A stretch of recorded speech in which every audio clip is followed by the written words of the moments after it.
Movie के शुरू में हम लोग मैथ्यू नाम के एक लड़के को देख पाते हैं। वो एक अमेरिकन है और फ्रेंच सीखने के लिए पेरिस में आया है।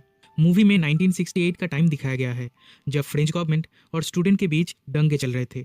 एक दिन कुछ स्टूडेंट प्रोटेस्ट कर रहे थे, तब मैथ्यू पहली बार इजाबेल से मिलता है।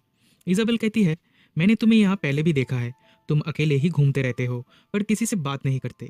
तब मैथ्यू कहता है, मैं अमेरिका से आया हूँ, इधर किसी को जानता नहीं हूँ और मेरा कोई दोस्त भी नहीं है। इजाबेल उसके भाई थियो से मैथ्यू को इंट्रोड्यूस करवाती है। इजाबेल और थियो ट्विंस हैं।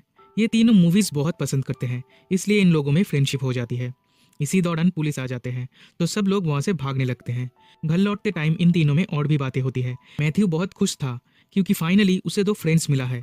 इजाबेल और थियो अपना फूड मैथ्यू के साथ शेयर करते हैं, जिससे इनका बॉन्डिंग और भी बढ़ता है। होटल पहुंच के मैथ्यू उसकी मॉम को लेटर लिखता है, उन्हें इजाबेल और थियो के बारे में भी बताता है। अगली सुबह थियो का कॉल आता है। वो उसे उसके घर पे डिनर के लिए इनवाइट करता है। उनका घर देख के मैथ्यू सरप्राइज्ड हो जाता है। मैथ्यू उसकी मॉम से मिलता है।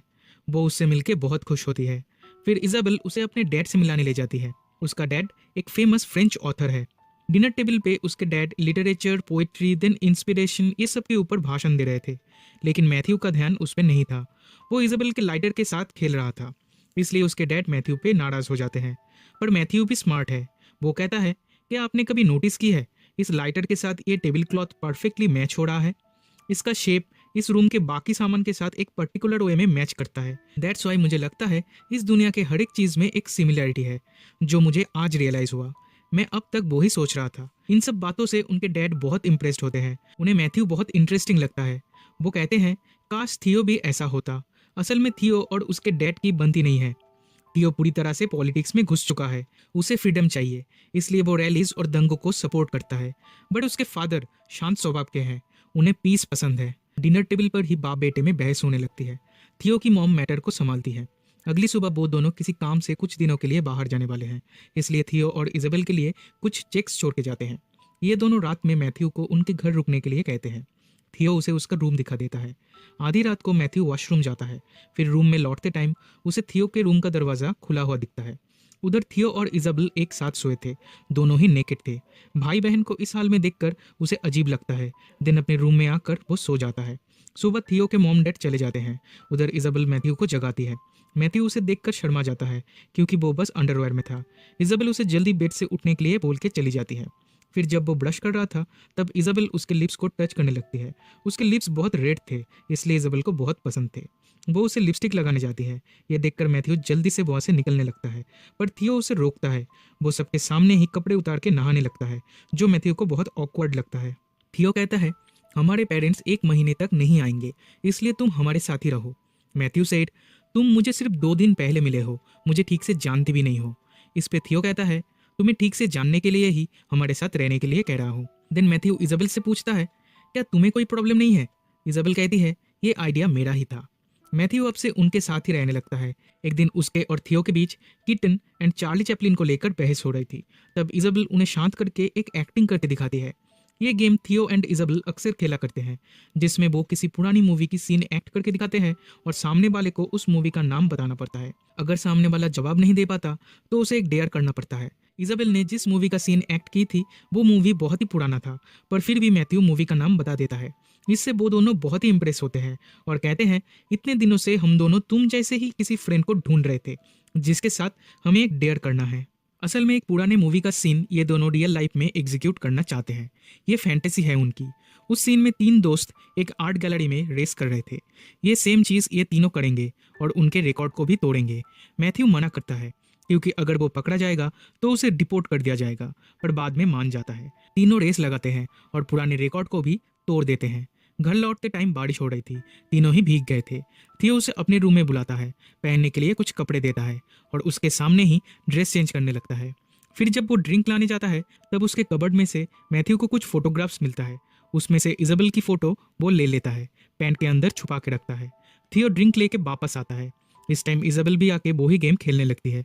वो एक सीन एक्ट करके दिखाती है, पर थियो उस मूवी का नाम बता नहीं पाता, तो उसे एक डेयर करना होगा। इजाबेल उसे एक फ़ोटो को देखकर सबके सामने मैस्टरबेट करने के लिए कहती है। थियो बिना प्रोटेस्ट किए ये काम करता है। दिन थियो एंड मैथ्यू एक बार में जाते हैं। उधर मैथ्यू कहता है, मेरी भी 2 बड़ी बहनें हैं, वो लोग कभी मुझे उनके सामने मैस्टरबेट करने नहीं बोलती। ऊपर से मैंने तुम दोनों को बेड पे एक साथ सोते हुए देखा है, वो भी नेकेड। आखिर तुम भाई बहन में ये सब चल क्या रहा है? देन थियो कहता है, हम दोनों ट्विंस हैं। पैदा होने के टाइम हम एक साथ जुड़े हुए थे। हम दोनों की बॉडी अलग है पर दिमाग से हम दोनों एक हैं और एक दूसरे के बिना नहीं रह सकते। फिर एक दिन थियो उन दोनों को एक एक्ट करके दिखाता है, बट वो दोनों मूवी का नाम बता नहीं पाते। तो थियो उन्हें भी डेयर देता है कि उन्हें थियो के सामने इंटीमेट होना होगा। इजाबेल मान जाती है और दोनों के सामने कपड़े उतारने लगती है, पर मैथ्यू मना करता है, लेकिन फोर्स करने पर वो भी मान जाता है। उसके पेन के अंदर से इजाबेल की फोटो मिलती है, जो देखकर वो दोनों बहुत हंसते हैं। ये दोनों थियो के सामने इंटीमेट होते हैं और थियो कुकिंग करने लगता है। इस टाइम हम व्यूअर्स देखते हैं कि इजाबेल अभी तक वर्जिन है। दैट मीन्स थियो और इजाबेल सिर्फ एक साथ सोते हैं, इसके आगे वो लोग कुछ नहीं करते। मैथ्यू इजाबेल से पूछता है, अगर तुम्हारे और थियो के बारे में तुम्हारे पेरेंट्स को कभी पता चले तो तुम क्या करोगी? तब इजाबेल कहती है, ऐसा कभी नहीं होगा, और अगर बाई चांस ऐसा हुआ तो मैं सुसाइड कर लूंगी। दैट मीन्स इजाबेल नहीं चाहती समाज को उसके और थियो के बारे में पता चले। भाई बहन को इस हाल में देखना सोसाइटी कभी एक्सेप्ट नहीं करेगी, और दोनों ही अपने पेरेंट्स से बहुत प्यार करते हैं, इसलिए नहीं चाहते सोसाइटी उनका मजाक उड़ाए। कुछ खाने के लिए मैथ्यू किचन में जाता है। इसी दौरान थियो आके इजाबेल के पास लेट जाता है। तब मैथ्यू थियो को थैंक्स कहता है, क्योंकि अब वो भी खुद को इजाबेल और थियो का हिस्सा मानने लगा है। बट थियो ये क्लियर कर देता है कि वो और इजाबेल एक है, उनके बीच कोई नहीं आ सकता। मैथ्यू सिर्फ एक अच्छा दोस्त है और हमेशा दोस्त ही रहेगा, इससे ज़्यादा कुछ नहीं। इसके कुछ दिनों बाद उनके सारे पैसे खत्म हो जाते हैं जो उनके डैड उन्हें दे के गए थे। घर पे जो बचा था उससे इजाबेल कुछ खाना बनाती है, पर वो इतना बेकार था कि कोई खा नहीं पाता। थियो जाके डस्टबिन से कुछ उठा के लाता है, जिसके अंदर से एक केला निकलता है। तीनों उस एक केले को शेयर करके खाते हैं। खर्चा चलाने के लिए ये लोग छोटा मोटा जॉब करते हैं। एक दिन ये लोग एक साथ नहा रहे थे, तब थियो और मैथ्यू में बहस हो जाती है। अमेरिकन्स वियतनाम में वार कर रहे हैं। वो लोग किसान और छोटे बच्चों को मार रहे हैं, उनका खेत जला दे रहे हैं। ये सब थियो को पसंद नहीं, इसलिए वो सारे अमेरिकन्स को ब्लेम करता है। देन मैथ्यू कहता है, हमारे प्रेसिडेंट हमें फोर्स करते हैं वार में जाने के लिए, ना गए तो जेल में भेज दिया जाता है। मेरे सारे दोस्त वार में गए हैं। मैं लकी हूँ कि अमेरिका से भाग पाया और यहाँ यूनिवर्सिटी में एडमिशन मिल गया। मैथ्यू वायलेंस पे बिलीव नहीं करता। उसे लगता है किसी चीज़ की प्रोटेस्ट शांति से सिस्टमेटिकली हो सकता है। इजाबेल इनकी बहस रोक देती है और मैथ्यू से पूछती है, तुम कहते हो कि तुम हम दोनों से प्यार करते हो, पर इस बात की कोई प्रूफ क्या तुम दे सकते हो?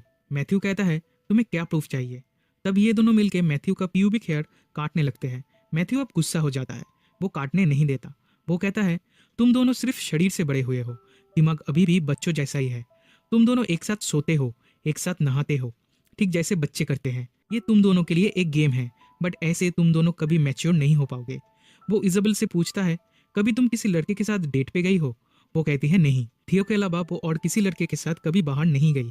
मैथ्यू उसे डेट पे इनवाइट करता है। वो दोनों डिनर के लिए जाते हैं। देन नाइट शो पे मूवी देखते हैं।